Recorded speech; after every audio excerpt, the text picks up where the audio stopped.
Tata Motors ఇప్పుడు రెండుగా విడిపోతుంది. టాటా మోటార్స్ నుంచి కమర్షియల్ వెహికల్స్ బిజినెస్ విభజన చెంది కొత్త సంస్థగా అవతరిస్తోంది. ఇది టీఎంఎల్ కమర్షియల్ వెహికల్స్ లిమిటెడ్గా ఉంటుంది.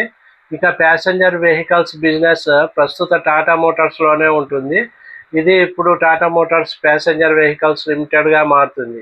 ఈ విభజన అక్టోబర్ 1 నుంచే అమల్లోకి వచ్చినప్పటికీ అక్టోబర్ 14 రికార్డ్ డేట్గా ఉంది. టాటా మోటార్స్ విభజన 1:1 రేషియోలో జరుగుతుంది. ఇక్కడ షేర్ల విభజన కూడా అదే విధంగా ఉంటుంది. టాటా మోటార్స్లో ఉన్న ప్రతి ఈక్విటీ షేరుపై ₹2 ఫేస్ వాల్యూతో Tata Motors commercial vehicles limited షేర్లు కూడా పోర్ట్ఫోలియోలోకి వస్తాయి. ఇక్కడ ఇన్వెస్టర్ల పెట్టుబడి విలువ ఏం మారదు. దానికి అనుగుణంగా షేర్లను అడ్జస్ట్ చేస్తారు. ఇక్కడ డీమెర్జర్ నేపథ్యంలో టాటా మోటార్స్ షేర్ ధర కూడా సగానికి తగ్గే అవకాశం ఉంది. అక్టోబర్ 14న ఈ షేర్లు డీమ్యాట్ అకౌంట్లోకి వస్తాయి.